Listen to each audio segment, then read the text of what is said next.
Welcome to Las Vegas Magic Friends. We're on the Bally side of the Wsop, and who better to show than our hometown hero, Wsop. So we're going to be going inside the books. It's that time to go inside the box. Let's do it.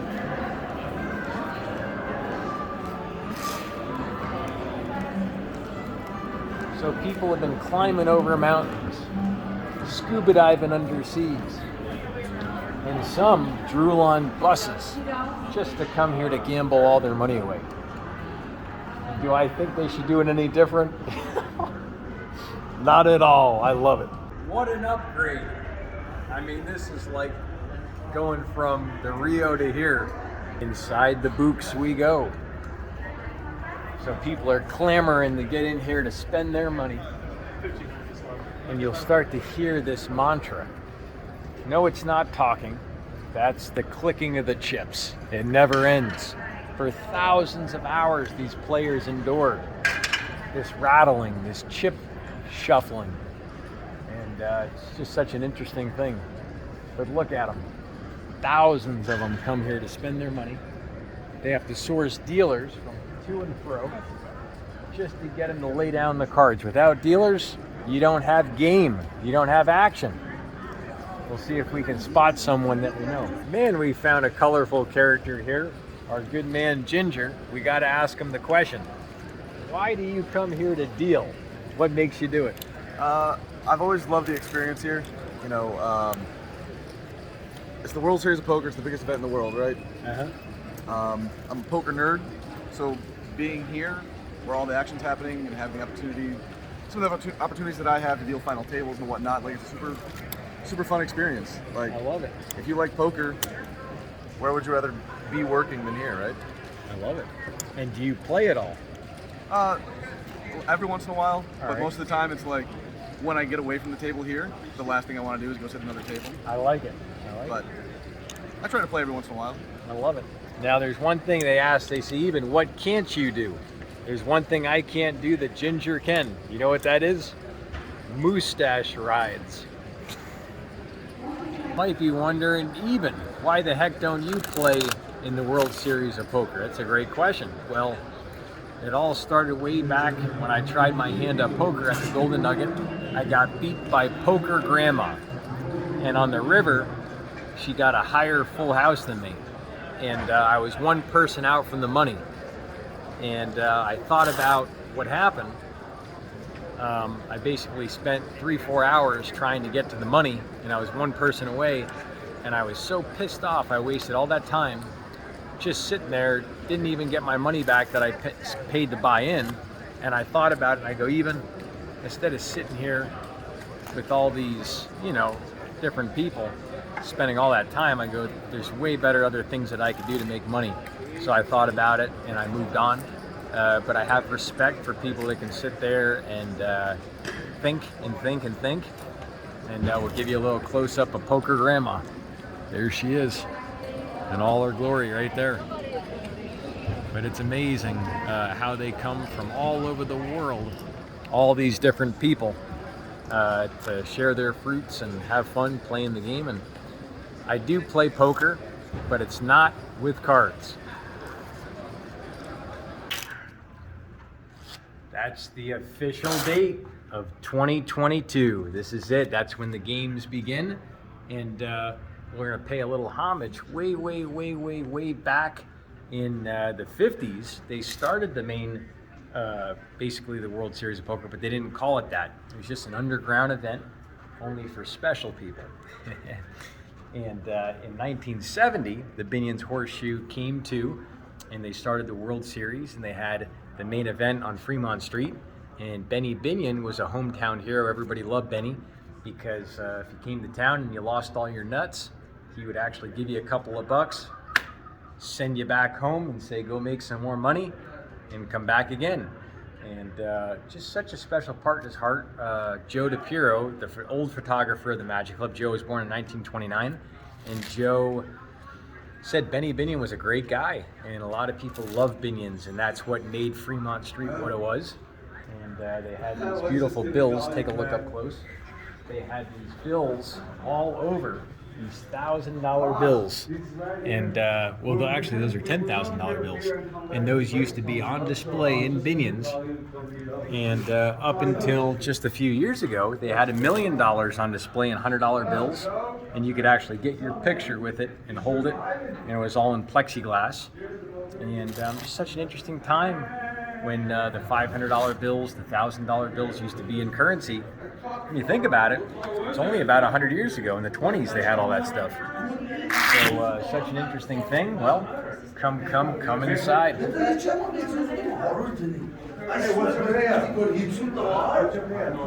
So this is the Bally side. So there's two sides. You got the Paris side, the Paris, and then this side is Bally's. And all over the place, they have all these glorious war heroes sitting there for hours, beating their heads against the wall. Speaking of a cross-eyed devil, take a look over here. There he is, right here. We got Johnny Moss, Wills, Amarillo Slim, Jack Binion, Pudgy Parsons in front of Binion's. And those are some of the original cowboys. And these guys were not afraid of nothing. They came out here bold, untold. They weren't going to take no for an answer. And they came out to do what they wanted to do. And they came out to this dusty area where all these rolling cactus roll everywhere.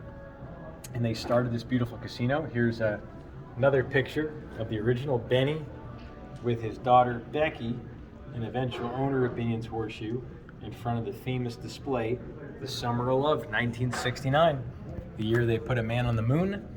And Woodstock, people were 69 and in Woodstock, so what a special time that was. Way down here you got 53. The Horseshoe honors any bet, no matter how high. So if you want to come and drop your pants, you want to put up your house, your farm, anytime in Vegas, you can call over the boss and you can put your whole life on the line. And back then they would take it. They'd be willing to basically part you out. I mean, that was it, and it's a crazy time, but that's the way it used to go. The marquee lights of Binion's in Horseshoe, 68 and 78. And coming on down to Chip Reese. I think Chip was a friend of mine. His name is Huckleberry Seed. He's a very colorful basketball player turned poker player. And he's very different. He's not like other people. And he said his favorite poker player was Chip. That's what Huckleberry told me. So really cool to see that. 63, the leader, goes all in. Jack Binion becomes president and co of Horseshoe. That's cool. Coming on down to another final table. Stu Unger, I think. The kid, Doyle, Texas. Doyle Bronson heads up, 1980. So here's Doyle before he lost weight. He would look to be a really heavy set guy. Now lately, he's really come down. He's been getting a lot more healthy. And it's amazing how you get older and you start to think more about your health and stuff like that. And coming on over, we got Johnny Moss, Amarillo Slim, Stu the Kid, Bobby Baldwin, Gabe Kaplan, 81. And special time that was. And over here, you just got a resilient, skinny kid just getting gobs and gobs of cash. So cool to see that.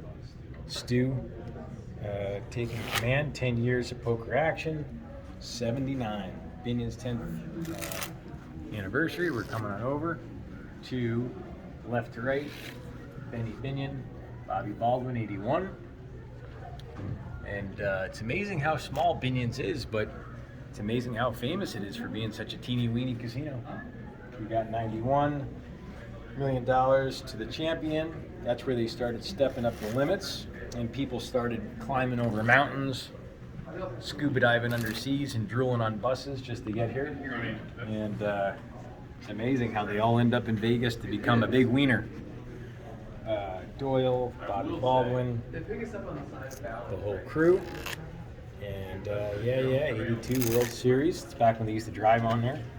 on Fremont Street, the Bet Hard Round World iconic World Open main event where Chris Moneymaker turned his satellite entry into $2.5 million in 2003.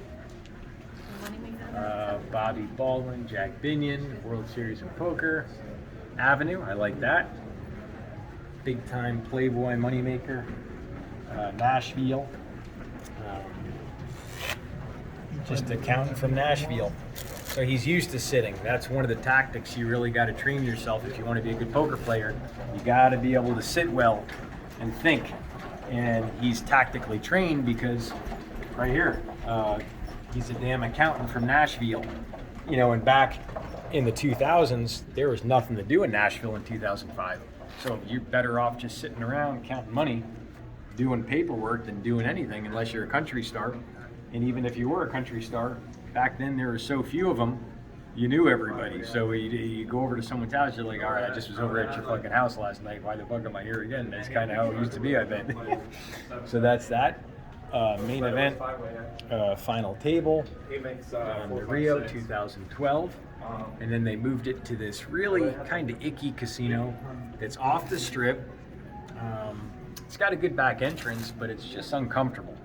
So they said, let's step it up finally, 2022. They got things put together. They moved it to a more respectable property, the Paris and the Bally. Big 50 event, also Rio.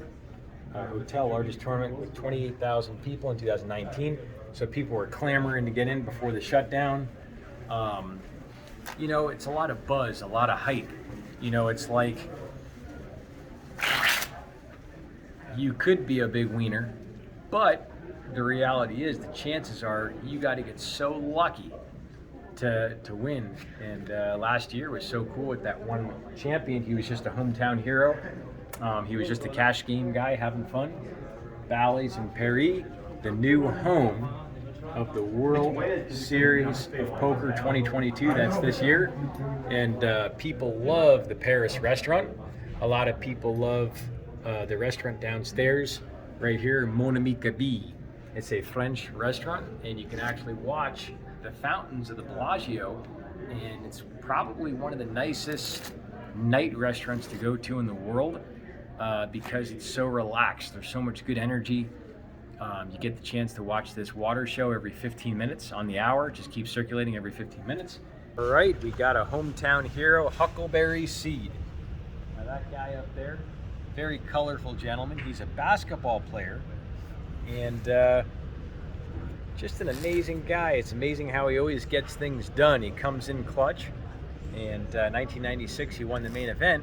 But at that time, he personally told me, hey, I was pretty much retired at that point. And Huckleberry's won a lot of money in cash games. And I met him at Panacea. It's a really cool juice bar in Boca Park. I did a little magic for him. And he was just different. I've done magic for about 28,000 individuals on a one-on-one, so not on camera, personally on Fremont Street, people from all over the world. And I never met anybody that acted like him. And so it's so cool to see that. And, you know, Huckleberry, you definitely would have to see him. You'd have to see him talk. And you'd have to see him play poker. And I gotta be honest, he's probably one of the best poker players you'll ever meet. And if you ever get a chance to see him, definitely say hi to him. But he's 6'7", and he weighs about 175 pounds. So he's this thin. And he loves running. He'll talk to you for 6 hours about running. And yeah, he's just a regular old Vegas hometown hero. This is where people are going to be clamoring to get in to see the main event. I'm excited to see the main event again, and it's so cool. Everyone's got their shot, a little bit of luck, and it can all happen. Got some mid-tournament action, and this is what they do as they narrow down. They get smaller and smaller until they get to the final table.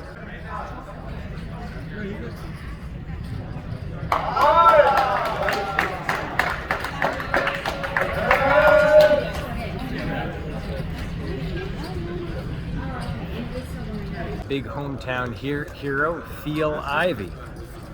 Check him out. There he is. Yeah.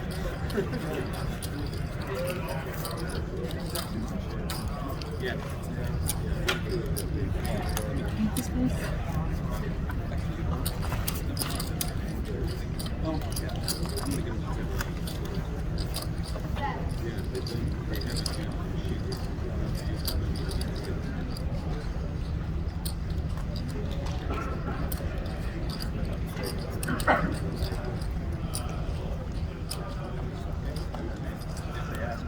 Hey, I hope you loved that little tour of how it all began and you saw some of our hometown heroes. Definitely give this video a thumbs up if you love it. We'll see you back next time right here on the channel. Check out this playlist here. This is on a lot of stuff at the Magic Club. Check out this video here. That's what YouTube wants you to check out. And we will see you back next time right here on Las Vegas Magic Friends.